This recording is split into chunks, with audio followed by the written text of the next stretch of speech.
Vamos a plantear el método general para realizar balances de materia y energía en sistemas donde no conocemos la estequiometría, es decir, cuando no tenemos la posibilidad de analizar o realizar balances por componente en términos de avances de reacción.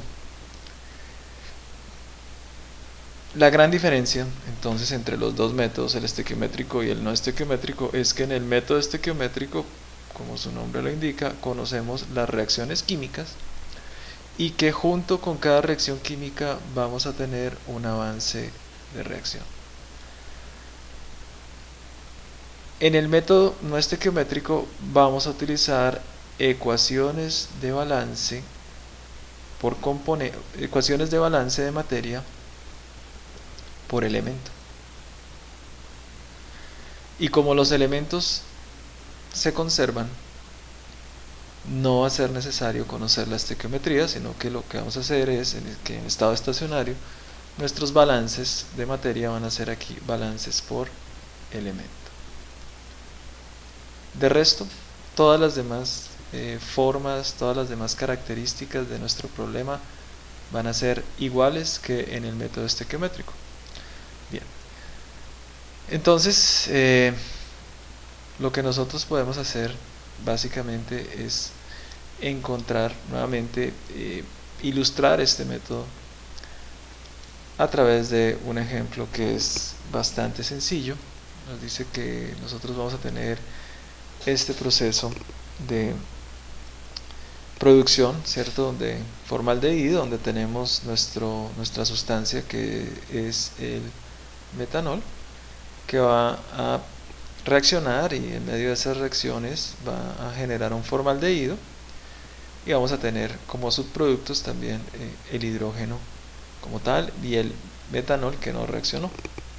Adicionalmente nos dicen que la conversión de metanol es del 25%, en términos fraccionales va a ser igual al 0.25%. Ok, entonces vamos, como no conocemos la reacción química que gobierna este proceso, vamos a utilizar el enfoque no estequiométrico como tal, que la única variación que tiene es que en estas ecuaciones de balance, en el balance de materia, vamos a utilizar balances por elemento. Entonces vamos a plantear nosotros inicialmente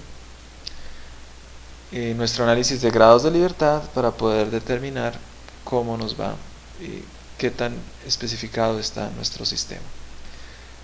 Desde el punto de vista de balances de materia, entonces vamos a contar cuántas variables de corriente tenemos. Tenemos un componente que es metanol, 2, 3, 4. Entonces vamos a tener variables de corriente, 4. Variables de bloque asociadas al balance de materia no vamos a tener en estado estacionario.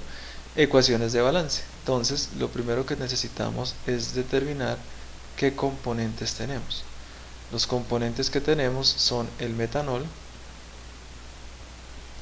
tenemos el formaldehído, vamos a escribirlo con F, el metanol, el formaldehído, metanol y tenemos el hidrógeno.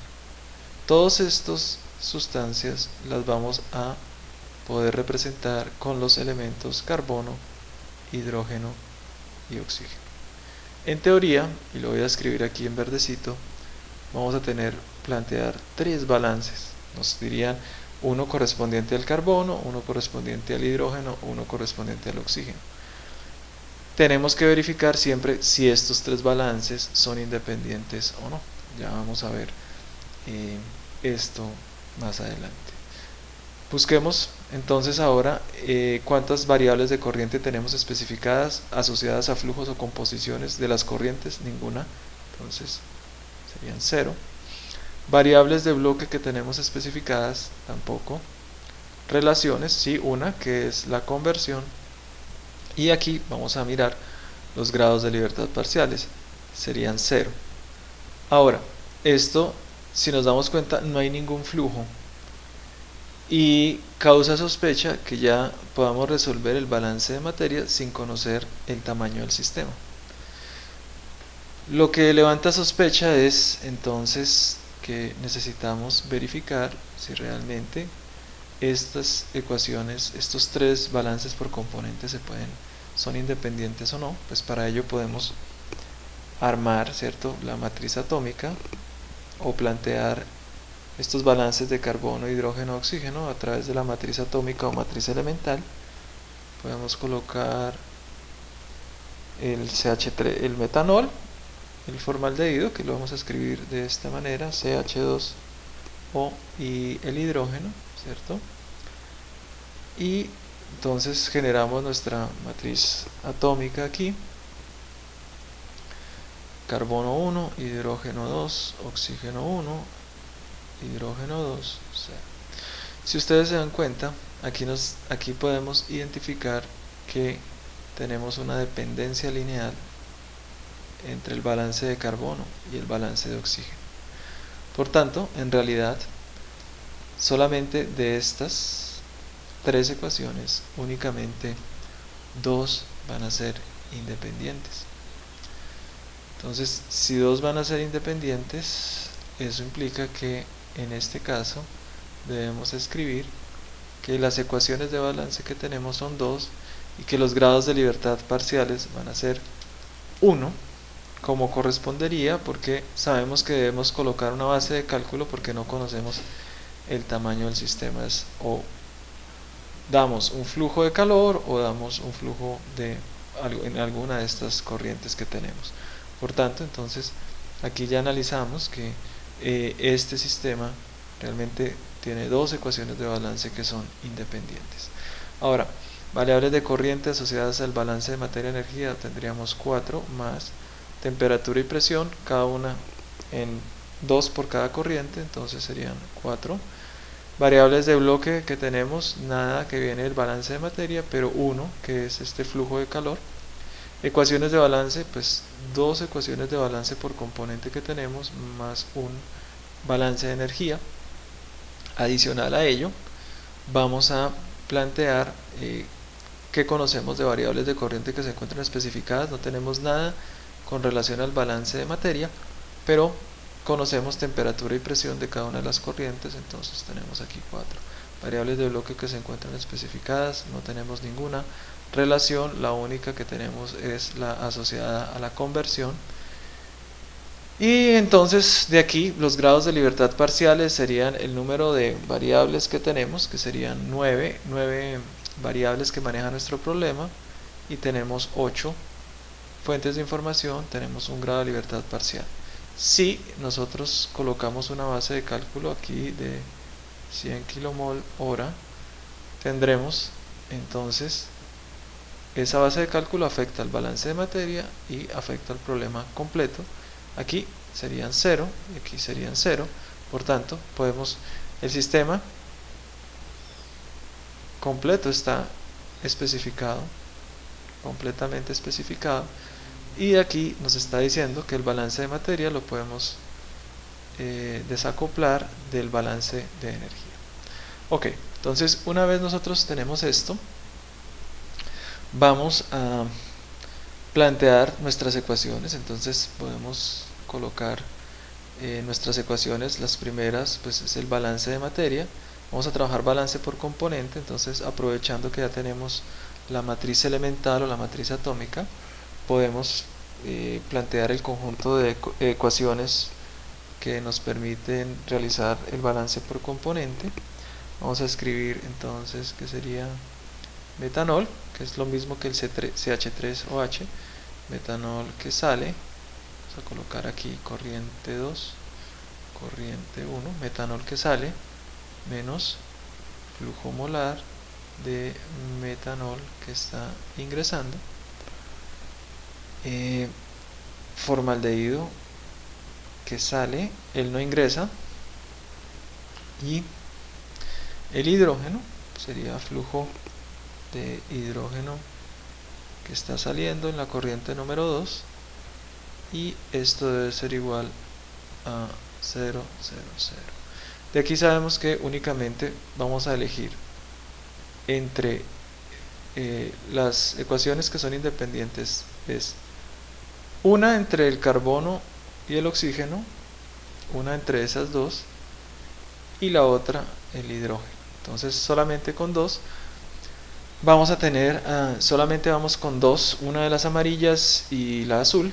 Adicional a eso, pues vamos a escribir la conversión que es del 25%, lo que nos está diciendo es el flujo de metanol que está ingresando menos el flujo de metanol que está saliendo sobre el flujo de metanol que está ingresando. Eso debe ser igual a 0.25, el 25%. Entonces de aquí, como nosotros conocemos por el base de cálculo que son 100 kilomol, de aquí vamos a poder despejar el flujo de metanol que está saliendo en la corriente número 2. Y vamos a darnos cuenta entonces que aquí vamos a tener esto resuelto y vamos a tener dos ecuaciones, ¿cierto? Dos, una de las amarillas, una del azul y dos incógnitas que son esta y esta. Entonces de ahí vamos a poder resolver nuestras ecuaciones, nuestros flujos en cada una de las corrientes. Entonces eso implica que ya el problema de balances de materia queda pues completamente solucionado. Adicional, entonces vamos a trabajar ahora el balance de energía, que nos va a decir flujo de la corriente 1, entalpía de la corriente 1, flujo de calor igual a flujo total de la corriente 2 por la entalpía de la corriente 2. Nuevamente, estamos suponiendo que estamos trabajando en estado estacionario y que los cambios en energía cinética y energía potencial son despreciables en relación a los cambios entálpicos. Conocemos del balance de materia estos flujos acá, conocemos temperatura 1, conocemos presión 1, conocemos como es una sustancia pura con estas dos, ya podemos caracterizar intensivamente la entalpía, y aquí podemos conocemos la temperatura 2, la presión 2 y la composición realmente en fase gaseosa y la composición de la fase 2, por tanto intensivamente podemos caracterizar estos H2. Por tanto, de esta ecuación vamos a estar en capacidad de calcular el flujo de calor en el sistema. Ahora vamos a hacer el cálculo de las entalpías. Para ello, entonces, nuevamente, como es un sistema reactivo, la referencia 25 Celsius, una atmósfera y los elementos en el estado más estable a esas condiciones,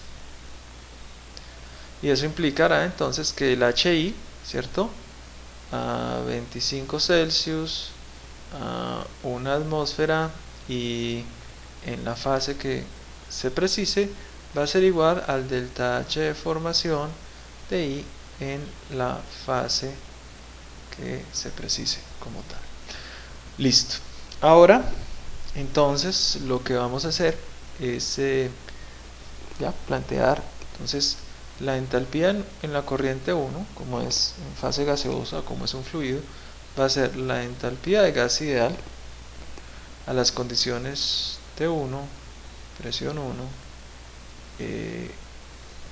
es una sustancia pura, entonces solamente T1, P1 más la entalpía residual a temperatura 1 y presión 1, donde esta entalpía de gas ideal pues sería el delta H estándar de formación del metanol como gas más la integral de la capacidad calorífica como gas ideal del metanol de T entre los 25 Celsius y la temperatura 1, que en este caso son 675 Celsius. Esto sería la entalpía de gas ideal más la entalpía residual T1, presión 1. La entalpía de la corriente número 2, entonces va a ser igual a la entalpía de gas ideal a la temperatura 2, presión 2 y composición más la entalpía residual a temperatura 2, presión 2 y composición, donde en este caso pues la entalpía de gas ideal es la suma de la fracción molar de cada componente por su respectiva entalpía como gas ideal a la temperatura. Entonces en nuestro caso sería la fracción molar del formaldehído por el delta H de formación del formaldehído como gas más la integral entre 25 Celsius y 675 Celsius de la capacidad calorífica del gas ideal del formaldehído de T más la fracción del metanol. Esto pues lo colocamos en la corriente de salida, la corriente número 2, multiplicado por el delta H de formación del metanol en fase gaseosa más la integral entre 25 Celsius y 675 Celsius de la capacidad calorífica como gas ideal del metanol de T más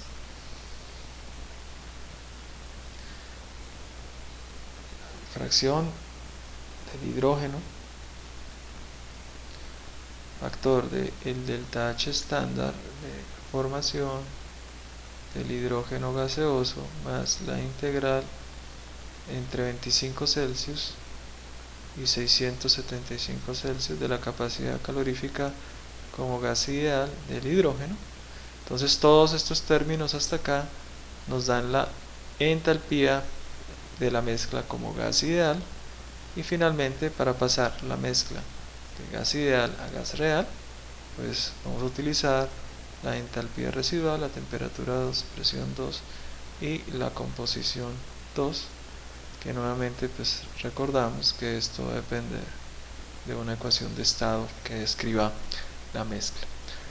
Entonces el método no estequiométrico, lo único que hacemos nuevamente para repetir es que en estas ecuaciones de balance, en el balance de materia, utilizamos balances por elemento y no por componente, debido a que no conocemos la estequiometría de la reacción química.